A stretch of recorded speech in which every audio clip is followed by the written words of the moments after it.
साहब कहते राम भजन करो, ए तत् राम जपो हो प्राणी, तुम बूझो वकत कहानी। जाके भाव होत हरि ऊपर, जागत रैन बिहानी। डाइन डारे सुनहा डोरे, सिंह रहे बन घेरे। पांच कुटुम्बिल जूझन लागे, बाजन बाज घनेरे। रेव मृगा संशय बनहा के, पारत बाणा मेले। शायर जरे सकल बंडाहे, मच्छ हेरा खेले। कहीं कबीर सुनो हो संतो, जो यह पद अर्थावे। जो यह पद को गाय बिचारे, आप तरे और तारे। ये तत्व राम जपो हो प्राणी, हे इस राम तत्व का जप करो। राम तत्व जो चाहो निज तत्व को शब्द ही ले परख। निज तत्व ही राम तत्व है, निज स्वरूप ही राम है। ऐ मनुष्यों, राम तत्व का जप करो, स्वस्वरूप का स्मरण करो, आत्मचिंतन करो। तुम बूझो वकत कहानी, और मन की अकथ कहानी को बूझो। अकथ कहानी का मतलब है वह कहानी जो कहने में न आए।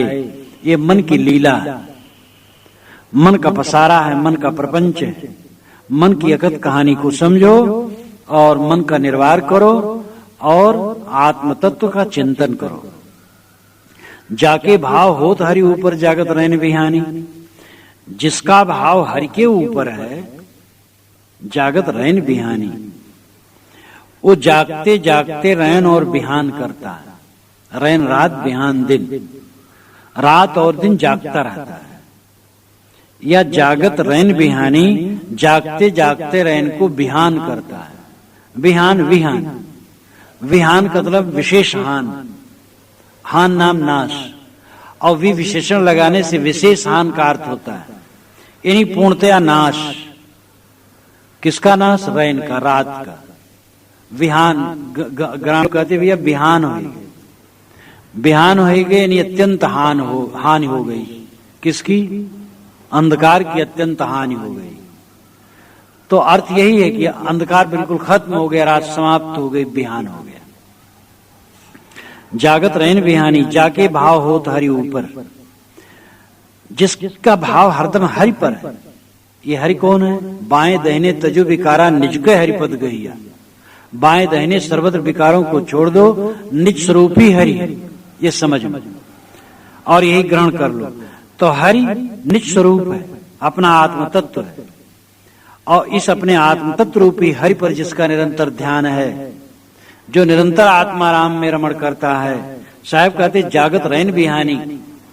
वो जागते जागते रैन का बिहान करता है, अज्ञान का विनाश करता है। सदैव जागता रहता है, सदैव सावधान रहता है और उसका अंधकार नष्ट हो जाता है। या जागते जागते रात दिन बीतते। रैन बिहानी दो भाव है। रैन बिहानी रात दिन, जागत जागते जागते बीतते, सावधानी में उसके रात दिन बीतते। आत्मा जागृत रहता है और रैन का बिहान करता है, रैन का अंधकार का नाश करता है। डाइन डारे सुनहा डोरे, सिंह रहे बन घेरे। वो डाइन को डार देता है। डाइन राक्षसी, ये माया। माया क्या है? तृष्णा, मन का मोह। आज नहीं संतुष्ट होगे तो कभी संतुष्ट नहीं होगे, समझ लो। जो सोचता है हम कल स्वरूप स्थित करेंगे, वो भोला है। आगे हमें संतोष मिलेगा, कभी संतोष नहीं मिलेगा। जो आज संतुष्ट होगा वही संतुष्ट है। आज संतोष को प्राप्त करो। ये डाइन है तृष्णा, माया, मोह। साहब कहते हैं ऐसा राम तत्व में लीन, आत्म तत्व में लीन साधक डाइन को डार देता है, तृष्णा को तुच्छ समझ करके त्याग देता है। सुनहा डोरे, सुनहा स्वान कुत्ता, काम क्रोध लोभ मोहाद जितने कुत्ते हैं इनको डोरी में बांध लेता है, अपने वश में कर लेता है। सिंह रहे बन घेरे, सिंह मन है। सिंह का अर्थ बीजक में बराबर जीव को आता, जीव का आता है। सिंह नाम जीव, कहीं कहीं मन का भी है। गीता में आत्मा का अर्थ चेतन है, आत्मा का अर्थ ब्रह्म है, आत्मा का अर्थ देह है, इंद्रिय है, मन है, ये सब है।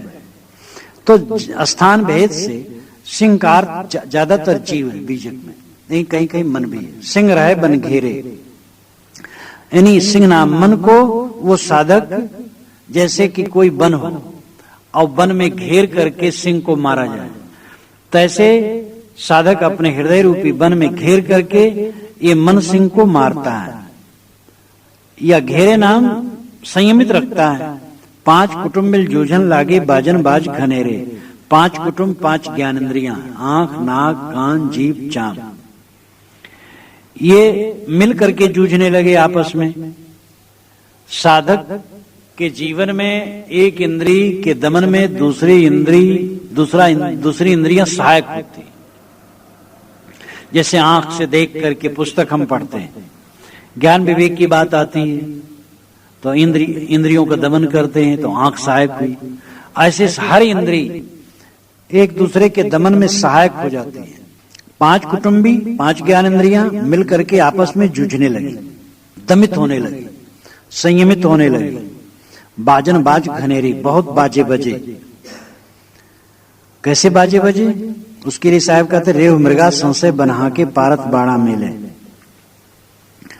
राजा लोग शिकार करने जब जाते थे तो उनके आदमी बाजा बजा करके जंगल में एक तरफ से खूब बाजा बजाते थे, तो झुरमुट में जो जानवर होते थे भागते थे और उनको मैदान की तरफ ले जाते थे।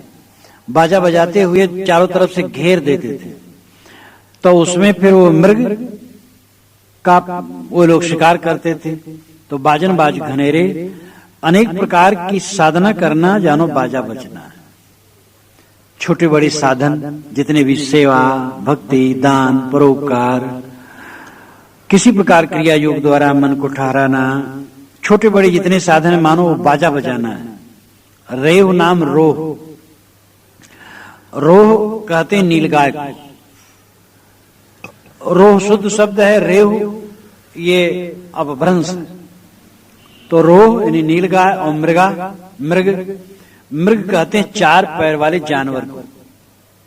जितने 4 पैर वाले जानवर सबका नाम मृग है। और विशेषता बनैले पशुओं को मृग कहा जाता है। और मृग एक विशेष पशु को भी कहा जाता है, मृग हिरन। लेकिन मृग का मतलब ही होता है, मृगा का मतलब ही होता है जानवर, 4 पैर वाला जानवर। तो रेव मृगा संशय बना के, संशय अनेक संदेह ज्ञान और मानसिक विकार का जो दल है, यही मानो नीलगाय है, पशु हैं। और वन में हाका इनका किया गया, हाका करके बाजा बजा करके अनेक साधनाओं द्वारा इनको घेर लिया गया। पारथ बाड़ा मेले, पारथ पारधी, पारधी को पारथ अपभ्रंश रूप में कहा गया। पारधी कहते हैं शिकारी को, शिकार करने वाले को। पारथ पारधी वो बाण चलाता है, यानी साधक पारधी है, शिकारी है। वो अनेक साधनाओं द्वारा अपने हृदय रूपी जंगल में संशय अज्ञान रूपी नीलगाय और अनेक पशुओं को घेर करके उन पर ज्ञान का बाण चलाता है और उनका दमन करता है। ये कौन करता है? जो राम तत्व का भजन करता है, जिसका भाव हरदम हरि के ऊपर रहता है। वह जो हरि भजन राम भजन में निरंतर लीन है, साधक तृष्णा को त्याग देता है, कामादिक को वश में कर लेता है, मन को जीत लेता है, 5 इंद्रियों को वश में कर लेता है, और भी संशय अज्ञान भ्रम इत्यादि जो बनेले पशु हैं हृदय रूपी जंगल के, उनको अनेक साधना रूपी बाजा को बजाकर घेर कर उन पर बाण मारता है। सायर जरे सकल बंडा है, मच्छर हेरा खेले। सायर कहते समुद्र को, ये संसार सागर सायर है। संसार सागर बाहर का नहीं, मन का। मन में जो संसार सागर है, और बन संदेह संशय ये जलने लगता है। जब साधक का ज्ञानोदय होता है तो उसका संसार सागर जल जाता है और संशय बन जल जाता है। मच्छर अकेले, और मछली शिकार करती है। मछली यानी जो साधक का मन है, शुद्ध मन, वो शिकार खेलता है।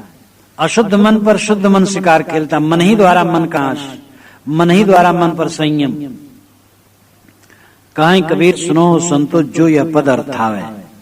कबीर साहब कहते हैं संतो सुनो, जो व्यक्ति इस पद का अर्थ करेगा और जो यह पद को गाय विचारे और इसका गायन करेगा और विचार करेगा। आप तरे और तारे, स्वयं तर जाएगा और दूसरे को तार देगा।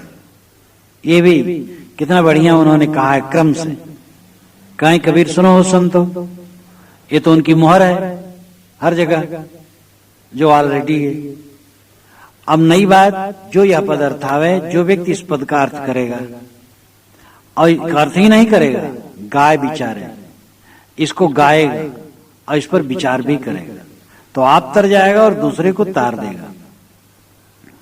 मतलब इसमें जो भाव बताए गए हैं, इन भावों के अनुसार मनन चिंतन करेगा, वो स्वयं तर जाएगा, दूसरे को तार देगा। पूरे में क्या बात बताई गई है? राम तत्व का भजन और मन की अगत कहानी को समझना। ये मन का प्रपंच जो समझ लेता है, वो मन के प्रपंच से ऊपर उठ जाता है। जो मन के प्रपंच को नहीं समझ पाता, उसे भी डूबता है। ये मन कितना भटका देता है, कैसे कैसे कुकर्म में लगा देता है। कहां आदमी जा रहा है, वो कहां लौट करके गड्ढे में गिर जाता है। बड़ी सावधानी की जरूरत है, मन से अत्यंत सावधान। और परम आधार हमारा है राम, जो निस्वरूप है।